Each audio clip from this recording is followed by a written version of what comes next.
네, 그동안 우리가 성막과 성막 안에 있는 기구들에 대해서 살펴봤습니다.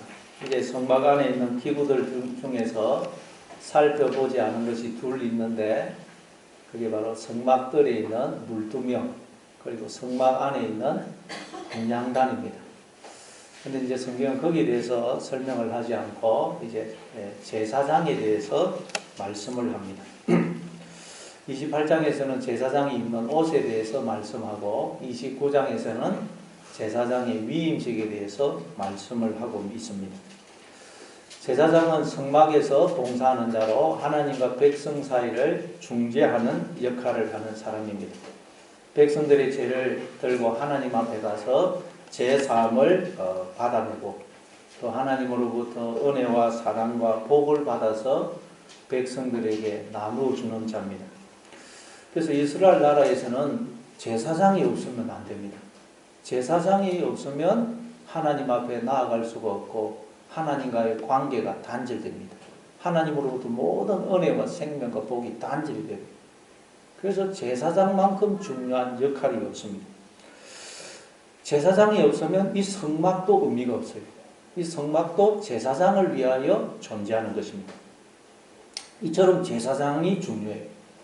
그런데 베드로전서 2장 9절에 보니까 너희는 택하신 족속이요 왕같은 제사장이요 거룩한 나라요 그의 소유된 백성이니 이는 너희를 어두운 데서 불러내어 그의 기이한 빛에 들어가게 하신 자의 아름다운 덕을 선포하게 하려 하심이라 그러죠. 아멘. 우리가 왕같은 제사장이라고 감사합니다. 원래 예수님이 대제사장이신데 우리가 예수님 안에서 우리도 제사장이 되는 것입니다. 아멘. 제사장이 제사를 통해서 백성들의 그 죄를 사함받게 해주듯이 우리도 예수님의 희생을 근거로 해서 그 사람이 죄 사함을 얻도록 해줄 수 있고 또 하나님으로부터 모든 은혜와 사랑과 생명과 복을 받아서 나누어 줄 수가 있는 것입니다. 아멘. 우리가 왕같은 제사장이라는 것입니다. 그래서 마태복음 16장 19절에 보니까 예수님이 베드로에게 내가 천국 열쇠를 내게 주노니 네가 땅에서 매면 무엇이든지 매면 하늘에서도 매일 것이요 내가 땅에서 무엇이든지 풀면 하늘에서도 풀리리라. 예수님이 우리에게 천국 열쇠를 주셨습니다. 감사합니다. 우리에게는 천국 열쇠가 주어져 있습니다. 아멘. 그래서 우리는 우리에게 주어진 이 천국 열쇠를 가지고 마음대로 천국의 문을 열고 닫을 수가 있다는 것입니다. 우리에게 주어져 있는 천국 열쇠는 예수님이 말씀해 주신 말씀이요 성령이요 또 우리 안에 계신 예수님이십니다. 아멘. 우리는 이제 언제든지 말씀을 예수님을 붙들기만 하면 천국의 문이 열리는 것입니다. 아멘. 아니 예수님에 의하면 우리는 이미 하나님 품속에 모형이지만 천국 안에 들어와 있다는 거예요. 모든 인간은 하나님 품속에 모형이지만 천국 안에 들어와 있어요. 하나님께서 당신과 나를 머리와 몸의 관계로 하나가 되어주셨어요. 하나님이 자신과 나를 영원히 머리와 몸으로 하나로 영원히 평안의 줄로 사랑의 줄로 묶어버리신 것입니다. 감사합니다. 그래서 우리가 하나님의 그 머리 되심에 참여하여 이렇게 생명으로 존재하는 것입니다. 그런데 우리가 하나님을 몰아내고 우리가 머리의 자리에 앉은 것입니다. 그 머리는 가짜 머리죠. 그 가짜 머리를 성경은 뱀, 마귀, 사탄, 죄, 우리의 거짓, 자, 옛사람이라고 그러는 것입니다. 그리고 우리가 그 가짜 머리와 하나로 묶어버립니다. 우리가 스스로. 자꾸 가짜 머리와 나를 자꾸 묶더라고요. 묶어요. 그러니까 우리가 뭘 매야 될 것은 뭐겠어요? 진짜 머리 대신 하나님과 나를 자꾸 묶어야 돼요. 매야 돼요. 그래서 하나님의 생각이 내 생각이 되고 하나님의 판단이 내 판단이 되고 하나님의 마음이 내 마음이 되도록 해야 됩니다. 저 끊임없이 우리는 기쁨을 묻고 감사를 묻고 만족을 묻고 소망을 묻고 천국을 묻고야 돼요. 나와 성령의 9가지 열매를 자꾸 묻고야 됩니다. 반면 무엇은 우리가 자꾸 풀어야 되겠어요? 가짜 머리는 자꾸 풀어야 돼요. 가짜 머리. 가짜 머리가 주는 두려움, 불안, 절망, 좌절, 염려, 분노, 시기, 질투, 정죄, 미움, 불평, 원망은 자꾸 풀어야 돼요. 지옥은 풀어서 떠나가게 됩니다. 아멘. 근데 우리는 반대로 할 때가 많죠. 천국은 풀어버리고 하나님은 풀어버리고 기쁨, 감사, 성령의 9가지 열매는 풀어버리고 자꾸 지옥을 끌어당겨서 묶어가지고 그 가짜 무리와 묶어서 지옥을 사는 거예요. 스스로 천국의 문을 닫는 것입니다. 여러분 날마다 머리 대신 하나님과 나를 묶으시기 바랍니다. 아멘. 항상 기쁨을 묻고 감사를 묻고 사랑을 묻고 소망을 묻고 천국을 묻고 성령의 9가지 열매 사랑, 희락, 화평, 오래 참음, 자비, 양성, 충성, 온유, 절제 이걸 자꾸 묶어서 천국을 사시는 여러분 되시기를 바랍니다. 네. 하나님이 늘 나와 함께 하시면서 복을 주시고 지키시고 나를 가장 복된 길로 인도하신다. 이 일도 나에게 손해가 아니다. 저 사람도 하나님이 나에게 보내신 천사다 하는 것을 기억하심으로 날마다 천국을 묶으시는 여러분 되시기를 바랍니다. 아멘. 그리고 가짜 머리가 나에게 주는 두려움, 불안, 절망, 미움, 분노, 불평, 원망 그건 다 가짜다. 그거 묶으면 안 됩니다. 가짜거든요. 가짜. 그래서 그건 자꾸 풀어서 여러분에게서 지옥은 떠나가게 하시는 여러분 되시기를 바랍니다. 천국의 열쇠를 가지고 있는데도 천국의 문을 안 열고 천국 문을 닫는 그런 어리석은 분이 없기를 바랍니다. 아멘. 이처럼 예수님 때문에 우리는 천국의 열쇠를 가진 자들입니다. 아멘. 우리에게는 천국 문을 열 수 있는 열쇠가 주어져 있어요. 우리는 왕 같은 제사장, 왕 같은 제사장. 그래서 우리는 언제든지 하나님 앞에 나가서 죄를 사함받고 하나님으로부터 모든 은혜와 생명과 복을 받아와서 그 은혜와 생명과 복을 기뻐하고 즐거워할 뿐만 아니라 그 생명과 은혜와 복을 다른 사람들에게 나누어줄 수가 있는 것입니다. 아멘. 이 제사장이 우리 왕 같은 제사장으로 부름을 받았어요. 자, 그럼 이렇게 엄청난 은혜와 특권을 가진 제사장은 도대체 누가 되는 것일까요? 어떤 사람이 그리고 어떤 과정을 거쳐서 제사장이 되는 것일까요? 우리 한번 1절을 읽어보겠습니다. 1절. 자, 같이 읽습니다. 시작. 너는 이스라엘 자손 중 내 형 아론과 그의 아들들 곧 아론과 아론의 아들들 나답과 아비후와 엘라살과 이다마를 그와 함께 내게로 나오게 하여 나를 섬기는 제사장 직분을 행하게 하되. 제사장은 누가 되느냐? 어떻게 해서 되느냐? 요즘 공무원 시험처럼 시험을 쳐서 되는 것도 아니고 대통령처럼 무슨 투표를 해서 되는 것도 아닙니다. 돈이 많다고 인물이 좋다고 인기가 많다고 머리가 좋다고 되는 것도 아닙니다. 백성들이 이 사람이 우리 중에서 제일 똑똑하고 훌륭하니 이 사람을 제사장으로 삼아 주십시오. 그런다고 해서 되는 게 아닙니다. 제사장이 되는 것은 오직 하나 하나님이 불러주셔야 됩니다. 아멘. 하나님이 아론과 그의 아들들을 지명하여 부르심으로 이들이 제사장이 되는 것입니다. 하나님이 불러주셔야 돼요. 여러분 우리가 제사장이 된다는 말은 무슨 뜻이라고 그랬죠? 제사장은 성막 안으로 들어오는 자죠. 성막 안으로 들어온다는 말은 우리가 이 세상에 생명으로 태어나는 말이에요. 아멘. 그러니까 여러분 이 세상에 생명으로 태어난 모든 인간들은 바로 하나님 나라의 제사장으로 부름을 받았다는 말이에요. 감사합니다. 그래서 여러분 제사장은 성막에서 봉사를 하는데 성막은 뭘 상징한다고 그랬죠? 성막의 실체. 예수님이면서 예수님 안에 있는 우리라 그랬죠. 성막의 실체는 우리라는 우리. 그리고 또 그 성막 안에서 봉사하는 제사장도 우리입니다. 우리. 성막도 우리를 상징하고 성막 안에서 봉사하는 제사장도 나를 상징해요. 그러니까 성막은 하나님의 몸으로서의 나, 하나님 나라로서의 나를 상징하고 제사장은 하나님 나라를 상징하는 이 나라는 존재 안에서 하나님의 생명과 복을 기뻐하고 즐거워할 뿐만 아니라 그 생명과 복을 나누어 주는 나를 상징합니다. 그래서 우리가 태어나 보니까 나에게 이 육체, 생명, 지혜, 힘, 권세, 능력, 은사, 재능, 종기, 부 모든 것이 주어져 있고 우리는 이걸 나에게 주어진 모든 것을 마치 내 것인 양 주인처럼 마음대로 관리하고 사용하면서 기뻐하고 즐거워하고 있죠. 아멘. 다시 말해서 육체, 생명, 지혜, 힘, 권세, 능력, 은사, 재능, 종기, 부 이 모든 것이 주어져 있는 나가 성막이라면 하나님 나라로서의 나라면 그것들을 내 마음대로 관리하고 사용하면서 기뻐하고 즐거워하고 또 이 생명과 복을 나누어주는 나, 그 나가 제사장인 거예요. 제사장. 그래서 요한계시록 1장 6절에 보면 이렇게 말씀해요. 그의 아버지 하나님을 위하여 우리를 나라와 제사장으로 삼으신 그에게 영광과 능력이 세세토록 있기를 원하노라. 아멘. 아멘. 우리가 나라, 하나님 나라 성막이고 또 우리가 그 안에서 봉사하는 제사장이네. 제사장. 이게 인간 존재의 신비입니다. 신비. 하나님 나라로서의 나, 성막으로서의 나가 있고 그 하나님 나라로서의 나를 관리하고 다스리면서 기뻐하고 즐거워하는 나가 또 있는 거예요. 나. 그래서 여러분 짐승과 사람의 차이가 뭘까요? 네, 짐승도 생각을 하고 감정을 느낍니다.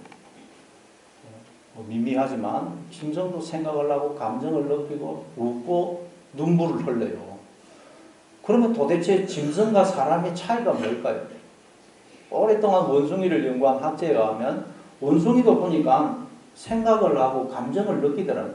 물론 인간에 비하면 미미하지만 생각도 하고 감정을 느끼더라고요. 좋은 일이 있으면 웃고 기뻐하고 슬픈 일이 있으면 눈물을 흘리더라고요. 그러면 사람이 짐승과 다른 점이 뭘까요? 사람에게는 생각을 하고 감정을 느끼는 그 나를 바라보고 의식하는 또 다른 나가 있더라고요. 또 다른 나. 생각을 하고 감정을 느끼는 그 나를 바라보고 의식하는, 관찰하는 또 다른 나가 있더라고요. 그래서 내가 나를 보면서 기뻐하고 즐거워하거나 또는 못마땅해 하고 부끄러워하고 괴로워하고 그러죠. 그래서 우리가 자기를 돌아보라. 자기. 나를 돌아볼 수 있는 또 다른 나가 있기 때문에 나를 돌아볼 수가 있는 것입니다. 그래서 우리는 나를 돌아보면서 기뻐하고 허무해하기도 하고 때로는 반성하고 후회하고 괴로워하고 그러는 것입니다. 이처럼 제사장이 된다는 것은 성막 안에 생명의 세계, 있음의 세계, 존재의 세계, 즉 하나님의 세계 안으로 들어오는 것을 말합니다. 아멘. 이 땅에 생명으로 태어나는 모든 인간은 이 성막 안으로, 즉 생명의 세계, 있음의 세계, 하나님의 세계, 하나님 나라의 제사장으로 부름을 받는 것입니다. 감사합니다. 그런데 우리가 어떻게 해서 이 세상에 태어났다고요? 어떻게 해야 제사장이 된다고요? 하나님이 지명하여 불러주셨기 때문에 아멘. 이 세상에 우리가 생명으로 태어났다는 것입니다. 이사야서 41장 43장 1절입니다. 야곱아 너를 창조하신 여호와께서 지금 말씀하시느니라. 이스라엘아 너를 지으신 이가 말씀하시느니라. 너는 두려워하지 말라. 내가 너를 구속하였고 내가 너를 지명하여 불러나니 너는 내 것이라. 아멘. 이 세상에 태어나는 모든 생명은 하나님이 지명하여 부르신 것입니다. 그냥 우연히 어쩌다가 부모가 피임을 안 해서 실수로 태어난 인간은 아무도 없습니다. 모든 생명은 하나님이 놀라운 계획을 세우시고 그를 지명하여 부르신 거예요. 아멘. 생명의 세계로, 하나님의 세계 안으로, 하나님 나라의 제사장으로, 왕같은 제사장으로 부르신 것입니다. 그러니까 우리는 넌 왜 태어나니? 내가 자식을 왜 낳았을까? 그런 말을 하면 안 되는 것입니다. 하나님이 그를 지명하여 생명의 세계로, 하나님의 세계, 하나님 나라의 왕같은 제사장으로 부르신 거예요. 근데 부모인 나를 통해서 부르신 거예요. 나를 통해서. 아멘. 그래서 로마서 4장 17절에도 보면 아브라함은 일생을 통하여 하나님을 알아갔는데 아브라함이 알게 된 하나님은 어떤 분이라 그래요? 예. 그가 믿은 바 하나님은 죽은 자를 살리시고 없는 것을 있는 것으로 부르시는 이시니라. 하나님은 죽은 자를 살리시는 분이라는 말은 우리가 나중에 늙거나 병들어서 죽으면 살린다는 말이 아니고 하나님은 우리를 지금 이렇게 생명으로 존재케 하시는 분이라는 말이에요. 아멘. 죽은 자를 살린다는 말. 우리를 이렇게 생명으로 존재케 하시는 분. 그리고 없는 것을 있는 것으로 부르시는 이시니라. 없음이었던 우리를 있음의 세계, 생명의 세계, 존재의 세계, 즉 하나님의 세계 안으로 부르신 분이라는 말이에요. 감사합니다. 근데 하나님이 우리를 어떻게 생명으로 이렇게 우리를 존재케 하시며 없음이었던 우리를 있음의 세계, 생명의 세계, 하나님의 세계 안으로 부르셨느냐? 어떻게 부르셨을까요? 그냥 부른 게 아니고 자신을 깨뜨려 자신의 피를, 생명을 우리에게 주심으로 우리를 부르셨다는 거예요. 아멘. 에베소서 5장 25절에 보면 남편들 아내 사랑하기를 그리스도께서 교회를 사랑하시고 그 교회를 위하여 자신을 주신같이 하라 그러죠. 하나님 우리를 어떻게 부르신다? 당신을 꿰뜨려서 당신의 피를 생명을 부어주심으로 없음이었던 우리를 있음으로 하나님의 세계 안으로 불러주신 거예요. 감사합니다. 그래서 지금까지는 모세가 하나님의 집에 하나님 나라의 제사장으로 섬겨왔어요. 모세가 지금까지는 하나님과 백성 사이에 제사장 역할, 중재 역할을 했습니다. 그런데 이제부터는 그 제사장 직분이 아론과 그 자손에게로 넘어가서 아론의 집안이 대대로 제사장 가문이 됩니다. 가문. 반면에 모세의 집안은 그냥 평범한 레위인으로 그 가게가 사라져버려요. 재미있죠? 여러분 이처럼 하나님이 우리 안에 머리로 생명으로 들어와 주셔서 우리와 하나가 되어 주심으로 우리를 생명으로 존재케 하시고는 하나님이 이 나라는 존재, 하나님 나라를 상징하는 이 나라는 존재를 직접 다스리는 게 아니고 하나님은 우리 뒤에 숨으셔서 우리를 도와주시고 붙들어 주시고 생명과 복을 계속해 주셔서 우리로 하여금 하나님 나라의 모형인 이 나라는 존재를 왕같은 제사장이 되어서 다스리게 하시는 것입니다. 아멘. 우리를 하나님 나라의 왕같은 제사장으로 삼으셨어요. 그래서 여러분 이 성막 안에서는 제사장이 주인입니다. 제사장이. 하나님이 주신 그 규칙을 지키게 하면 제사장이 이 성막 안에서는 주인처럼 왕처럼 모든 것을 마음껏 관리하고 사용하고 다스리면서 기뻐하고 즐거워하는 것입니다. 제사장이 그 제단에서 마음껏 제사를 지내고 그래서 백성들의 죄를 사함받게 해주고 또 많은 경우 그 제물의 고기도 제사장이 먹어요. 제사장이. 그리고 또 물두멍에서 물을 떠다가 손과 발을 씻고는 얼마든지 또 성막 안에 들어갈 수 있어요. 성막 안에 들어가면 또 등잔대에 그 기름을 공급해서 불을 밝혀서 성막 안의 그 아름다움과 영광을 마음껏 감상하면서 기뻐하고 즐거워할 수 있습니다. 또 그 분향단에도 향을 태우면 그 성막 안에 가득한 그 향냄새, 아주 그 향냄새를 맡으면서 기뻐하고 즐거워해요. 떡상의 그 떡도 일주일마다 교체를 하는데 교체된 떡은 또 제사장이 먹습니다. 백성들의 죄를 사함받게 해주고 하나님으로부터 생명과 복을 받아서 기뻐하고 즐거워할 뿐만 아니라 그 생명과 복을 또 백성들에게 나눠주는 거예요. 다른 사람은 못해요. 오직 제사장만 일어납니다. 제사장에게만 이런 엄청난 특권이 주어지는 거예요. 그러니 하나님에 의해서 제사장으로 부름을 받았을 때 아론과 그의 그 가족의 기쁨과 감격은 말로 표현할 수가 없을 거예요. 감사합니다. 그 수많은 이스라엘 백성들 중에 아론과 그 자손들을 하나님 지명하여 불러서 제사장으로 삼으시는 거예요. 야, 우리 가족이 뭐라고 하나님이 우리 가정에 이런 은혜와 복을 주시나 감격의 눈물을 흘렸을 것입니다. 아멘. 히브리서 5장 4절입니다. 이 종기는 아무도 스스로 취하지 못하고 오직 아론과 같이 하나님의 부르심을 받은 자라야 할 것이니라.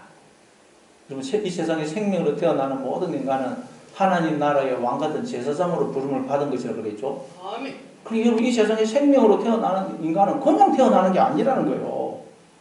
하나님의 부르심에 의해서 이 세상에 태어난다는 것입니다. 그리고 이 세상에 태어나는 인간은 이 제사장, 왕같은 제사장이 주어지는 이 엄청난 특권, 영광, 축복 속으로 부름을 받은 거예요. 아멘. 그래서 우리는 이 세상에 생명이 태어날 때마다 그 생명에게 축하를 해주고 축복을 해줘야 되는 거예요. 아야, 하나님의 부르심에 의해서 하나님 나라의 왕같은 제사장으로 태어난 걸 축하한다. 하나님이 늘 너와 함께 하시면서 너를 도와주시고 생명과 복을 주시며 너를 가장 복된 길로 인도하실 거야. 그러니 너는 앞으로 아무것도 두려워하거나 염려하지 말고 내게 주어진 그 생명과 복을 마음껏 개발하고 사용해서 기뻐하고 즐거워할 뿐만 아니라 그 생명과 복을 다른 사람들에게 나누어주는 하나님 나라의 왕같은 제사장으로 살아가 하고 축하하고 축복을 해줘야 되는 것입니다. 아멘. 근데 뭐 헬조선에서 아이를 낳으면 뭐해? 아이고 아가야 너도 참 앞으로 고생하겠다. 참 안 됐다. 그러면 안 되는 거예요. 그건 그를 하나님 나라의 왕같은 제사장으로 부르신 하나님을 모욕할 거예요. 이처럼 여러분 생명으로 태어났다는 말은 하나님 나라의 왕 같은 제사장으로 부름을 받았다는 것입니다. 아멘. 근데 인간들이 하나님을 떠나 이걸 아무도 모르더라는 거예요. 하나님 품속의 모형이지만 천국 안에 들어와 있는데도 그 속에서 육신의 생각이라는 무덤을 만들고 그 속에 들어가 버리더라는 거예요. 그래서 하나님이 계속해서 종을 보내어서 이걸 알려주셨는데도 그걸 깨닫지 못하자 하나님이 마지막으로 하나님이 직접 육신을 입고 이 땅에 오신 거죠. 그분이 예수님이죠. 아멘. 그게 히브리서 1장 1절입니다. 옛적에 선지자들을 통하여 여러 부분과 여러 모양으로 우리 조상들에게 말씀하신 하나님이 이 모든 날 마지막에는 아들을 통하여 우리에게 말씀하셨으니 이 아들을 만유의 상속자로 세우시고 또 그로 말미암아 모든 세계를 지으셨느니라. 하나님이 우리를 아들을 보내어서 아들을 통해서 말씀하셨다는 내용이 뭘까요? 아들을 통해서 말씀하셨다. 아들을 통해서 말씀하신 그 모든 내용, 아들에 관한 모든 내용이 내 이야기란 말이에요. 아멘. 하나님이 아들을 통해서 말씀하셨다는 것. 아들에 관한 그 모든 내용, 그 이야기가 다 내 이야기예요. 내 이야기. 그게 아들을 통해서 말씀하셨다는 거예요. 그래서 여러분 앞에서 말씀드린 그 베드로전서 2장 9절에 보면 너희는 택하신 족속이요 왕같은 제사장이요 거룩한 나라요 그의 소유된 백성이니 이는 너희를 어두운 데서 불렀네요. 그의 기이한 빛에 들어가게 하신 이에 아름다운 덕을 선포하게 하려 하십니다. 그럼 여러분 우리를 하나님께서 생명의 세계, 하나님의 세계, 하나님 나라의 왕같은 제사장으로 부르신 목적이 뭐냐? 이는 우리를 어두운 데서 불렀네요. 그의 기이한 빛, 하나님의 기이한 빛에 들어가게 하신 그 하나님의 아름다운 덕을 선포하게 하기 위해서라는 거예요. 아멘. 하나님의 기이한 빛.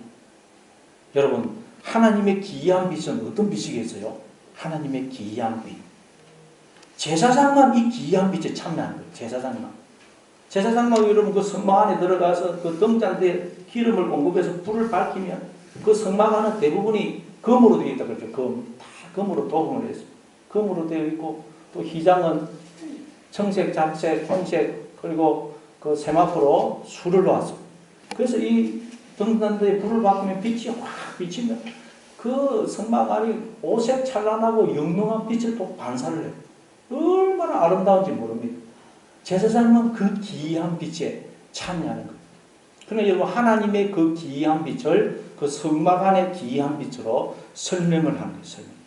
하나님의 빛은 기이한 빛이라는 거예요. 기이한. 아멘. 기이한 다우마스토스. 인간의 이성과 과학으로는 절대 이해할 수 없고 설명할 수 없다는 뜻이에요. 하나님의 기이한 빛은 인간의 이성이나 과학으로는 절대 이해할 수 없고 설명할 수 없는 빛이라는 거예요. 그럼 이 하나님의 기이한 빛은 어떤 빛이겠어요? 지금 저와 여러분이 주어져 있는 생명의 빛입니다. 생명의 빛. 아멘. 생명의 빛. 요한복음 1장 4절에 보면 그 안에 생명이 있으니 이 생명은 사람들의 빛이라고 그러죠. 빛은 생명이라는 생명. 근데 생명은 그 생명의 그 본체는 우리의 영혼, 자아식이라고 그랬죠. 그러니까 빛이라는 것은 우리의 영혼. 여러분이 자아식이 있어 생각하고 느끼고 판단하고 말을 하는 그 영혼, 자아식을 빛이라고 해요. 빛. 요한일서 1장 5절입니다. 우리가 그에게서 듣고 너희에게 전하는 소식은 이것이니 곧 하나님은 빛이시라. 그에게는 어둠이 조금도 없으시다는 것이니라. 하나님이 빛이시라는 거예요. 아멘. 인간의 이성과 과학으로는 절대 이해할 수 없고 설명할 수 없는 기이한 빛이시라는 거예요. 생명의 빛이시라는 거예요. 그런데 하나님이 우리 안에 기이한 빛으로 생명의 빛으로 들어와 주심으로 그 성막 안이 등잔대의 빛을 받아 오색 찬란하고 영롱한 빛을 받았듯이 우리에게서도 지금 이해할 수 없는 설명할 수 없는 생명의 빛이 지금 비치고 있다는 거예요. 아멘. 그렇죠. 인간에게는 생명의 빛이 비치고 있어요. 이건 인간의 이성과 과학으로는 절대 이해할 수 없고 설명할 수 없는 기이한 빛이라는 기이한 빛. 주님이 우리 안에 기이한 빛, 생명의 빛으로 들어와 주심으로 이렇게 빛이 비치고 있는 거예요. 시편 46편 9절입니다. 진실로 생명의 원천이 주께 있사오니 주의 빛 안에서 우리가 빛을 보리다. 주님의 빛 안에서 우리가 빛을 본다는 겁니다. 주님이 우리 안에 기이한 빛으로 생명의 빛으로 들어와 주심으로 우리가 그 빛에 참여하여 우리가 이제 생명의 빛으로 존재하고 있다는 거예요. 감사합니다. 에베소서 5장 8절입니다. 너희가 전에는 어둠이더니 이제는 주 안에서 빛이라. 빛의 자녀들처럼 행하라. 전에는 우리가 이걸 알지 못해서 하나님을 떠나서 어둠이었어요. 그런데 이제 누가 이걸 알고 하나님께 나옴으로 우리가 이제 빛이 되었다. 빛이. 그래서 빛의 자녀들처럼 행하라고 그래요. 그 말은 이제 우리 속에서 어둠을 몰아내라는 거예요. 어둠을 몰아내는 방법은 오직 한 가지죠. 빛이 임하게 하는 거죠. 여러분 내 속에서 어둠을 몰아내는 방법은 오직 빛이신 하나님을 내 마음속에 모셔드리는 거죠. 아멘. 날마다 빛이신 하나님을 마음에 모심으로 여러분 어둠을 다 몰아내시는 빛의 자녀들처럼 행하시는 여러분 되시기를 바랍니다. 이처럼 우리는 다 하나님 나라의 왕같은 제사장으로 보냄을 받았어요.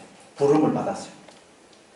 그런데 여러분 제사장이 성막 안에 들어가서 제사장 직분을 행하기 위해서는 오직 한 가지 조건이 있습니다. 물론 또 그 뒤에 두 가지 조건인데 오늘 본문에 보면 한 가지 조건이 있어요. 그게 뭐냐? 옷을 입는 옷을. 제사장 옷을 입어야만 성막 안에 들어가서 제사장 역할을 할 수가 있어요. 그러나 옷을 입지 않으면 성막 안에 들어가지 못합니다. 제사장 역할을 할 수가 없어요. 그러니까 여러분 우리가 이 옷을 입지 않으면 제사장의 옷을 입지 않으면 하나님 나라의 왕같은 제사장이 될 수 없어요. 천국을 살 수가 없습니다. 우리는 지옥을 살겠지요. 여러분 이 옷을 입으면 천국을 살지만 이 옷을 입지 않으면 지옥을 사는 거예요. 자 그러면 제사장이 입는 옷은 어떤 옷일까요? 우리 한번 2절 3절 한번 읽어보겠습니다. 2절 3절 같이 읽습니다. 시작. 내 형 아론을 위하여 거룩한 옷을 지어 영화롭게 하고 너는 무릇 마음에 지혜 있는 모든 자 또 내가 지혜로운 영으로 채운 자들에게 말하여 아론의 옷을 지어 그를 거룩하게 하여 내게 제사장 직분을 행하게 하라. 아론이 제사장 직분을 행할 수 있도록 거룩한 옷을 지어 입혀서 그를 영화롭고 아름답게 하라고 말씀하십니다. 그러니까 제사장이 입는 옷은 거룩한 옷, 거룩의 옷인데 그 옷을 입으면 영화롭고 아름답게 된다는 것입니다. 그럼 이 거룩의 옷, 이 거룩한 옷은 어떤 옷이겠어요? 거룩의 옷. 이 옷을 입어야 영화롭고 아름답게 되어서 제사장 역할을 할 수 있어요. 이 거룩의 옷은 바로 하나님이라는 옷인 거예요. 아멘. 하나님이 거룩이시거든요. 전에도 말씀드렸듯이 어떤 존재가 되기 위해서는 그 존재로 옷을 입어야 된다 그랬죠. 사자로 옷을 입으면 사자가 되고 호랑이로 옷을 입으면 호랑이가 되고 경찰 옷을 입으면 경찰이 되고 군인 옷을 입으면 군인이 됩니다. 근데 우리 모든 인간은 하나님으로 옷을 입고 있다는 거예요. 아멘. 그래서 하나님 나라가 되고 하나님 나라의 제사장이 되었다는 거예요. 하나님으로 옷을 입었기 때문에. 갈라디아서 3장 27절입니다. 누구든지 그리스도와 합하기 위하여 세례를 받은 자는 그리스도로 옷 입었느니라. 정확하게 번역하면 누구든지 세례를 받아서 그리스도와 연합한 자는 그리스도로 옷 입었느니라. 모든 인간은 여러분 그리스도로 하나님으로 옷을 입은 거예요. 옷을. 그래서 하나님의 형상으로 존재하는 것입니다. 여러분 대통령의 옷을 입으면 대통령이 되어서 대통령의 모든 권한을 행사할 수 있죠. 그러면 우리는 하나님이라는 옷을 입으면 하나님 나라가 되고 또 하나님 나라의 왕같은 제사장이 되어서 하나님의 모든 것에 비록 부분적이지만 참여하게 되는 거예요. 아멘. 그래서 지금 우리가 비록 부분적이지만 하나님의 모든 그 생명과 이렇게 참여하고 있는 것입니다. 자, 그런데 인간들이 하나님을 떠나버린 거예요. 그게 아담과 하와가 선악과를 따먹은 사건이죠. 하나님을 떠난 거예요. 내가 머리가 된 거예요. 그랬더니 어떻게 되죠? 벌거벗은 자가 됐다는 거예요. 벌거벗은 자. 하나님을 떠난 인간은 하나님이라는 옷이 벗겨진 벌거벗은 자는 거예요. 벌거벗은 자. 그럼 옷이라는 것은 우리의 벌거벗음을 수치와 부끄러움을 가려주고 추위를 막아주고 또 온갖 그런 상처로부터 우리 몸을 보호해 줍니다. 그리고 또 옷은 신분과 권한을 상징합니다. 경찰 옷을 입으면 경찰의 권한이 주어지고 대통령 옷을 입으면 대통령의 권한이 주어집니다. 그래서 우리가 그 직에서 물러나는 것을 두고 옷을 벗었다. 그 사람이 이번에 옷 벗었다. 그런 말을 하죠. 그리고 또 몸에 맞는 옷을 입으면 사람이 얼마나 멋있고 아름답게 보입니까? 그래서 옷이 날개다. 그런 말을 하잖아요. 이처럼 옷이라는 것은 우리에게 자유와 안정과 권세와 힘, 능력, 영광, 아름다움을 주는 거예요. 옷이 없으면 자유, 안전, 권세, 힘, 능력, 영광, 아름다움 모든 것이 다 사라지는 거예요. 여러분이 집에 옷장에 옷이 다 불이 타서 다 없어졌다. 그럼 어떻게 되겠어요? 옷이 하나도 없다. 입고 있던 옷도 막 불에 타서 하나도 없다. 그럼 어떻게 되죠? 빨가벗고 있다. 바깥에 나갈 수가 없죠. 활동을 할 수가 없습니다. 벌거벗은지 어디를 나가겠어요? 추위에 떨 수밖에 없고 아차하면 뭐 닿아서 상처가 납니다. 주위 사람들이 손가락질을 합니다. 아무런 권세도 권한도 없어요. 얼마나 비참하고 불쌍합니까? 근데 하나님을 떠난 인간은 벌거벗은 자예요. 하나님이라는 옷이 벗겨진 벌거벗은 자예요. 얼마나 비참하고 불쌍해요. 벌거벗고 있으니 얼마나 비참하고 불쌍하겠어요. 그래서 인간들이 끊임없이 스스로 옷을 만들어 입어보지만 그 옷은 무화과 나무 잎사귀로 만든 옷이라 우리의 그 부끄러움을 벌거벗음을 가릴 수가 없고 햇볕이 나면 말라서 가루가 됩니다. 그래서 인간들이 끊임없이 옷을 만들어서 입어보지만 돈이라는 옷, 성공이라는 옷, 쾌락이라는 옷, 인기와 명예라는 옷, 높은 지위라는 옷을 만들어 입어도 아무리 입어봐도 나의 벌거벗음이 가려지지가 않는 것입니다. 그래서 인생이 너무 부끄럽고 수치스럽고 춥고 허무한 것입니다. 외로운 것입니다. 만족이 없는 것입니다. 공허한 것입니다. 왜 그렇다고요? 벌거벗고 있어요. 벌거벗고. 하나님을 떠난 인간은 벌거벗고 있다는 거예요. 그래서 마태복음 25장에 보면 천국은 자기 아들을 위하여 혼인잔치를 베푼 어떤 임금과 같다 그러죠. 우리는 하나님이 모든 걸 준비해 놓으신 인생이라는 천국 잔치에 초청을 받은 거예요. 하나님이 준비해 놓은 모든 것들을 먹고 마시면서 기뻐하고 즐거워하는 그런 천국 잔치로서의 그런 인생을 살고 있어요. 근데 이 잔치에 참여를 하려면 오직 한 가지 조건이 있습니다. 뭡니까? 예복을 입는 예복. 다른 조건은 없어요. 전부 다 그 잔치에 참석한 사람 길 가다가 우연히 종 만나가지고 다 잔치에 참석해죠. 다른 조건은 하나도 없어요. 오직 한 가지 조건, 예복을 입는 거예요. 예복. 예복 안 입으니까 저 바깥 어두운 데서 쫓겨나서 설피우며 일을 가게 됩니다. 예복을 입을 때 우리는 하나님의 모든 것에 참여할 수 있지만 예복을 입지 않으면 모든 것에서 박탈이 됩니다. 박탈. 바깥 어두운 데서 쫓겨나는 거예요. 아멘. 왜 예복을 우리가 이 옷이 벗겨졌다고요? 하나님을 떠났기 때문에. 하나님을 떠났기 때문에 우리 옷이 벗겨져서 벌거벗은 자가 된다. 그래서 당자도 아버지를 떠나니까 허랑방탕하여 재산을 허비하고 거지가 되어서 더러운 옷을 입고 돼지 우리에서 돼지와 함께 살면서 먹을 것이 없어서 굶주리게 되죠. 그런데 아버지께로 돌아오니까 아버지가 새 옷을 입혀줍니다. 아들의 옷을 입혀줘서 당자가 아버지의 아들이 되어 아버지의 모든 것에 참여하게 되는 것입니다. 아멘. 그럼 여러분 우리가 옷을 입는 방법 오직 하나입니다. 하나님께로 돌아오는 거예요. 하나님께로. 아멘. 에베소서 4장 22절부터 24절입니다. 너희는 유혹의 욕심을 따라 썩어져가는 구습을 따르는 옛사람을 벗어버리고 오직 너희의 심령이 새롭게 되어 하나님을 따라 의와 진리의 거룩하심으로 지으심을 받은 새 사람을 입으라. 새 사람을 입으라는 거예요. 이 말은 하나님으로 옷을 입으라는 것입니다. 아멘. 하나님이 원래 우리의 옷이 되어 주셨는데 우리가 하나님을 떠남으로 옷이 벗겨져서 벌거벗은 자가 된 거예요. 그러니까 새 사람을 입으라는 말은 하나님께로 돌아오라는 거예요. 하나님께로. 아멘. 여러분 날마다 하나님 앞에 나오심으로 하나님으로 옷을 입으셔서 하나님 나라의 왕같은 제사장으로 살아가시는 여러분 되시기를 바랍니다. 아멘. 그러니까 하나님이 우리를 지으시고 부르신 목적은 딴 게 아닙니다. 이 옷을 입혀주시기 우리에게. 하나님이 우리를 이 세상에 태어나게 하셔서 하나님이라는 옷을 우리에게 입혀주셔서 우리로 하나님 나라의 왕같은 제사장으로 삼기 위해서라는 거예요. 아멘. 옷을 입혀주기 위해서. 옷. 그래서 요한계시록 19장에 보면 어린 양의 혼인잔치가 시작이 되는데 어떻게 하면 시작이 돼요? 어린 양의 신부들이 옷을 입으니까 그 어린 양의 혼인잔치가 시작이 되는 거예요. 우리가 하나님 나라 안에 천국 안에 들어왔는데 옷을 안 입으면 천국 잔치에 참여를 못한다는 거예요. 계시록 19장 6절부터 8절입니다. 할렐루야. 주 우리 하나님 곧 전능하신 이가 통치하시도다. 우리가 즐거워하고 크게 기뻐하며 그에게 영광을 돌리세. 어린 양의 혼인잔치 기약이 이르렀고 그의 아내가 자신을 준비하였으므로 그에게 빛나고 깨끗한 세마포 옷을 입도록 허락하셨으니 이 세마포 옷은 성도들의 옳은 행실이로다.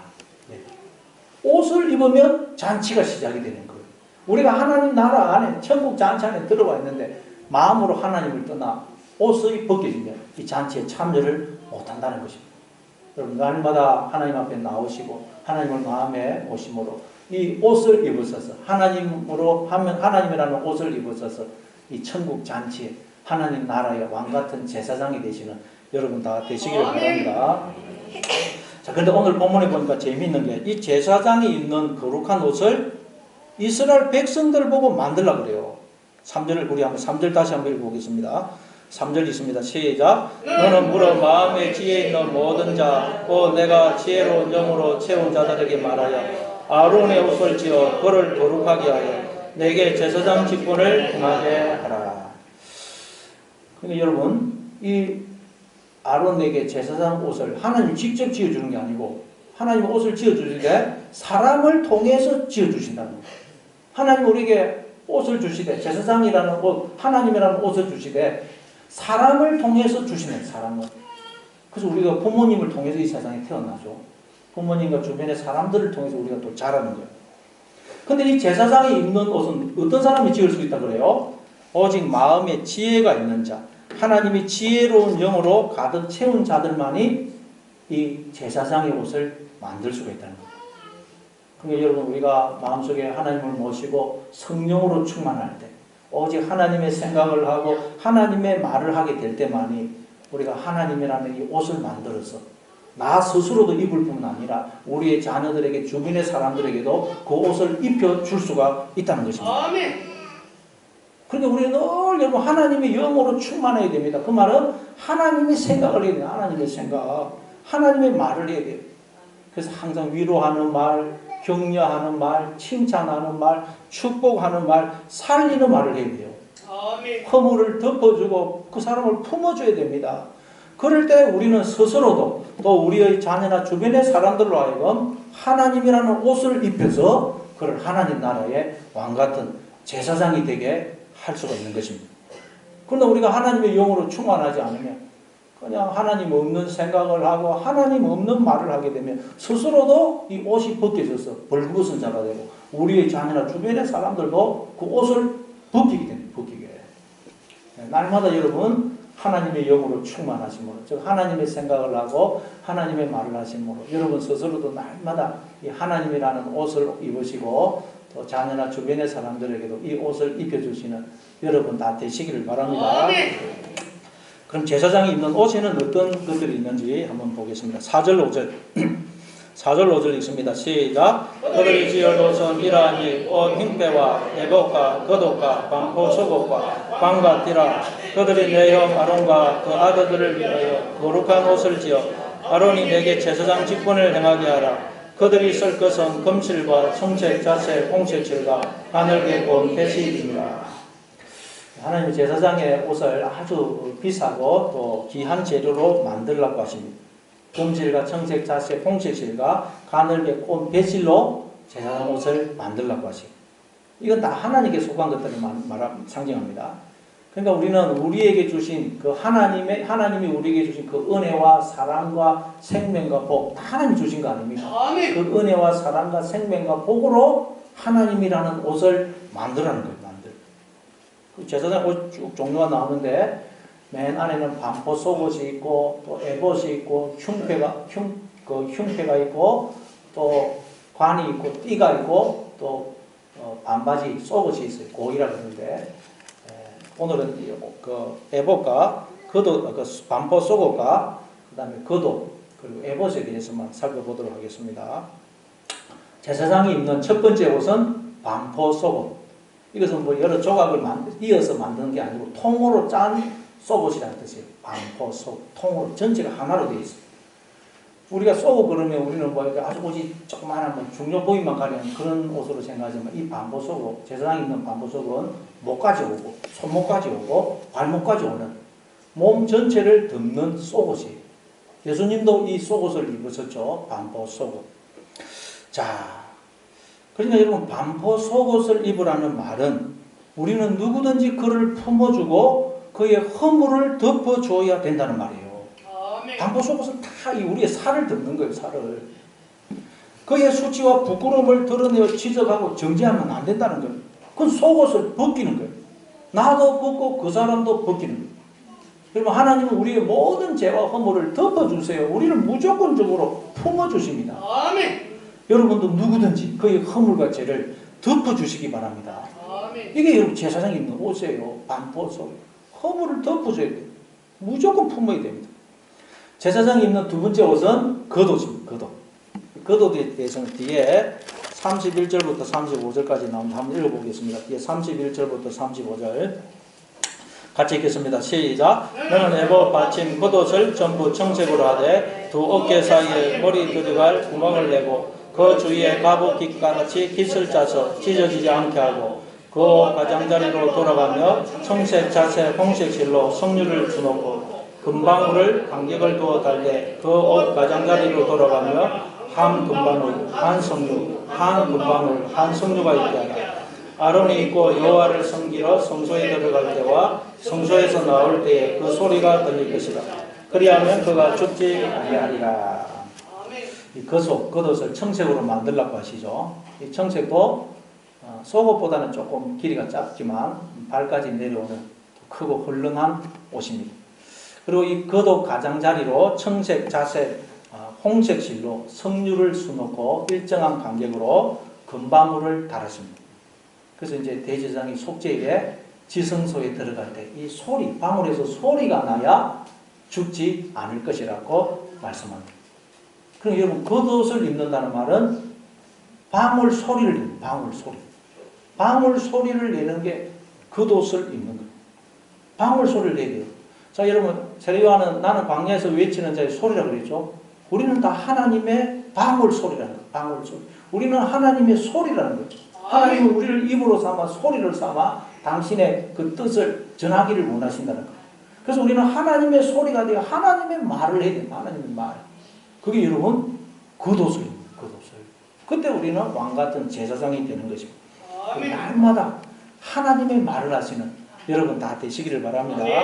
그리고 제사장이 세 번째 입는 옷은 에봇입니다. 에봇에 대해서는 6절부터 14절 우리 또 빨리 한번 6절부터 14절 한번 읽어보겠습니다. 6절부터 14절 시작. 그들이 금실과 청색, 장색, 홍색 실과 까맣게 본 배실로 정교하게 짜서 에봇을 짓되 그것에 어깨바지 둘을 달아 그 두 끝을 이어지게 하고 에봇 위에 매는 띠는 에봇 짜는 법으로 금실과 청색, 자색, 홍색 실과 까맣게 본 배실로 에봇에 정교하게 붙여 짤치며 고마도 두 개를 가져다가 그 위에 이스라엘 아들들의 이름을 새기되 그들의 나이대로 6 이름을 한 보석에 나머지 6 이름은 다른 보석에 새기라. 보석을 새기는 자가 도장에 새긴 같이 너는 이스라엘 아들들의 이름을 그 두 보석에 새겨 검태에 물리고 그 두 보석을 에봇의 두 어깨바지에 붙여 이스라엘 아들들의 기념 보석을 삼되 아론이 여호와 앞에서 그들의 이름을 그 두 어깨에 메어서 기념이 되게 할지며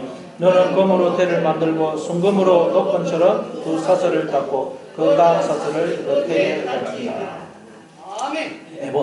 에봇은 금실과 청색, 자색, 홍색 실과 가늘게 꼰 배실로 정교하게 짜서 만든 이 에봇은 소매가 없고 또 옆구리가 이렇게 터진 조끼 모양으로 되어 있습니다. 그래서 어깨에 어깨바지 둘 전에는 견대라고 되어 있는데 일종의 멜빵을 이제 달아서 이 앞과 뒤가 연결이 되도록 하라고 하십니다. 그리고 호마노 보석 2개를 취하여 각 보석에 이스라엘 12지파 중에서 각 보석에 6개씩 이름을 도장을 새기듯이 새겨서 에봇의 어깨 바지에 붙이라고 하십니다. 여러분 이스라엘의 12지파 야곱의 12아들은 어떤 의미라고 그랬죠? 하나님이 영으로 우리에게 장가를 얻어주심으로 우리가 예수라는 아들을 하늘의 별처럼 낳는 상태, 우리가 하나님으로 충만히 지음을 받아 하나님께 속한 것들을 하늘의 별처럼 열매 맺는 상태를 야곱의 12아들, 이스라엘 12지파로 설명하는 거예요. 하나님이 아브라함에게 네 자손을 하늘의 별처럼 많게 해주겠다. 아브라함, 이삭, 야곱에게 그 말씀을 하셨는데 야곱이 12아들을 낳았고 그 12아들이 이스라엘의 12지파가 되거든요. 그러니까 야곱의 12지파, 이스라엘의 12지파, 야곱의 12아들은 우리가 하나님으로 충만히 체험을 받아 하나님께 속한 것들을 하늘의 별처럼 열매 맺는 상태를 말해요.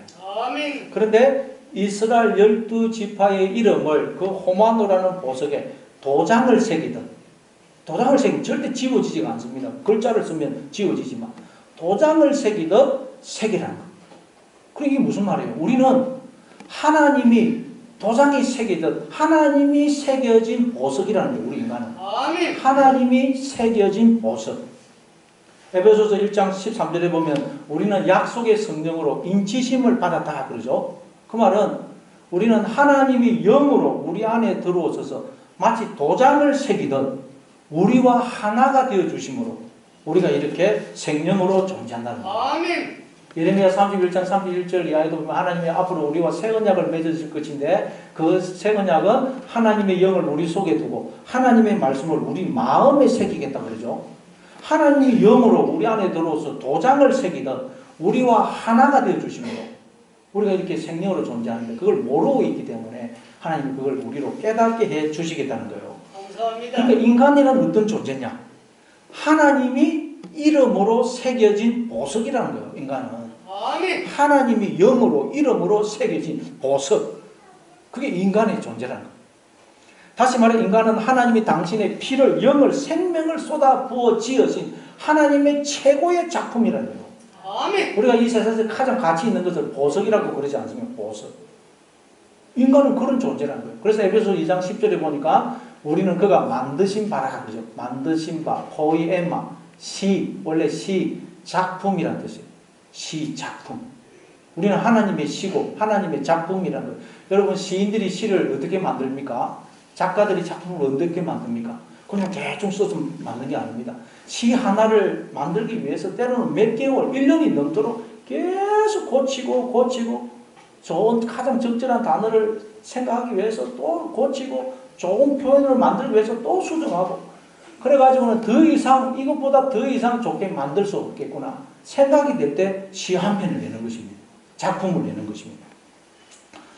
전에 그 박윤계 이사님 그 합창단 때문에 우리가 가서 합창단 들었는데 그때 제가 그 김동균 목사님이 부르신 향수라는 그 노래를 듣고 제가 아주 감동을 받아서 유튜브에 찾아서 들어보고 그 향수라는 노래가 어떻게 만들어졌는지 제가 찾아봤어요. 그 향수라는 노래를 처음 부르신 분이 이동원이라는 분인데 그분이 1980년대에 아주 유명한 가수였다 그래요. 근데 그때 그분이 이제 방송국에서 방송 일을 하다가 나와가지고 그 근처에 있는 서점에 갔다가 책을 이렇게 살펴보다가 시집 속에서 그 정지용 시인이 쓴 향수라는 시를 보게 됐다는 거예요. 보니까 너무 시가 아름다워요. 이야, 우리 말이 이렇게 아름다울 수 있구나. 이 시를 노래로 만들어야 되겠다. 그래서 그때 유명한 김희갑 씨라는 작곡가한테 가가지고 선생님, 이 시를 좀 노래로 만들어 주십시오. 그랬다고요. 그러니까 그분이 또 보더만은 시를 읽어보더만은 이건 노래로 안 된다. 시는 너무 좋지만 시가 너무 길고 너무 말들이 어려운 말이라서 노래로는 안 된다. 그런데도 이분이 자꾸 졸르고 마침 그때 김희갑 씨 선생님의 그 부인 되시는 분이 또 시를 읽어보더니 야 이건 당신이 한번 작품으로 만들 가치가 있는 시다. 그래가지고 이제 그분으로부터 허락을 받았다. 그래서 이제 언제 노래가 나오나 기다리고 있는데 노래가 안 나오더라고요. 그래서 1년이 지나니까 그분한테서 연락이 오더라고요. 이제 드디어 노래를 만들었다. 그래서 그 곡을 받아서 오는데 보니까 곡이 너무 좋아요. 눈물이 나더라. 그래서 한 달 동안 막 열심히 연습을 해가지고 그 김희갑 선생님을 불러놓고 이제 그 음반에 취입을 하려고 노래를 막 두 분을 부르니까 그 선생님이 듣고 있더니 오라고 그 오니까 오늘은 안 되겠네. 내가 지금 이 노래는 그런 분위기로 부르라고 지은 게 아니네. 퇴짜를 놓으시더니. 그래서 이동원 씨가 이제 그 노래의 그 정서를 알기 위해서 그 향수라는 노래를 보면 예리하게 지줄되는 실그의 천이 휘돌아 나오고 뭐 그런 확 나와요. 그런 곳을 찾아서 전국을 찾아서 여행을 하면서 그런 곳을 감상을 하고 그 정서를 자기 몸에 계속 담았다. 몇 달이 그렇게 해가지고 이제 연습을 해가지고 그 선생님 앞에서 노래를 부르니까 그 선생님이 오라 하더만 오케이 사인을 주시다. 그래서 여러분 그 노래가 나왔다는 거예요. 야, 저 감동을 받았어요. 여러분 그 정기용 시인도 그 시 한 편을 쓰기 위해서 얼마나 많은 심혈을 기울였겠습니까? 피를 짜서 시를 지은 것입니다. 그리고 그 김희갑 씨도 선생님도 그 노래를 만들기 위해서 1년 동안 고민을 한 거예요. 그리고 또 그 이동원 씨도 그 노래를 부르기 위해서 전국을 여행을 하면서 그 정서를 마음에 그냥 담아서 노래를 부른 거예요. 그러기 위해서 그 향수라는 노래가 나왔다는 걸 제가 알게 되었어요. 여러분, 인간이 만든 시도 그러하다면 하나님의 최고의 작품은 우리 인간은 어떠하겠어요? 하나님은 우리를 지었을 때 그냥 아무렇게나 지은 게 아니고 당신의 모든 심혈을 기울여서 정성을 다해서 아니 당신의 피를 쏟아부어 우리를 지었었다는 거예요. 아멘. 그래서 우리 한 사람은 하나님의 최고의 작품이라 최고의 작품. 감사합니다. 하나님이 더 이상 좋게 만들 수 없는 최고의 작품이라. 그래서 우리는 서로를 비교하면 절대 안 된다는 거예요. 작가가 만들고 작품을 서로 비교하면 됩니까? 안 됩니다. 인간의 작품도 얼마나 위대합니까? 얼마나 감동을 줍니까? 그러면 여러분 그렇다면 하나님이 심혈을 기울여서 당신의 피를 쏟아부어 지으신 최고의 작품은 인간은 어떠하겠어요? 그래서 인간만큼 우리에게 기쁨과 감격과 즐거움과 행복을 주는 것이 없는 것입니다. 그래서 우리는 자신을 대해서도 다른 사람을 볼 때도 나는 하나님이 당신의 심혈을 기울여서 모든 정성을 기울여서 피를 쏟아부어서 만든 최고의 작품이다. 저 사람은 하나님의 최고의 작품이다. 그런데 하나님이 저 최고의 작품을 나에게 선물로 보내셨구나. 그렇게 생각을 해야 된다. 아멘. 그런데 우리가 어떻게 된다고요? 제사장의 옷을 입어서 제사장 역할을 할 수가 있다는 거예요. 남편, 아내, 자녀를 볼 때도 저 사람은 온 심혈을 기울여서 만든 하나님의 최고의 작품이다. 근데 그 최고의 작품을 하나님이 나에게 선물로 보내셨다. 늘 그렇게 생각해야 됩니다. 그럴 때 우리가 이 제사장의 옷을 입어서 하나님 나라의 왕같은 제사장 역할을 하게 되는 것입니다. 아멘. 그리고 날마다 하나님의 생각을 하고 하나님의 말을 하심으로 이 하나님 나라의 제사장이 되어서 하나님의 그 생명과 복을 기뻐하고 즐거워하고만 아니라 이 생명과 복을 나누어주는 왕같은 제사장으로 살아가시는 여러분 다 되시기를 바랍니다. 아멘. 아버지 하나님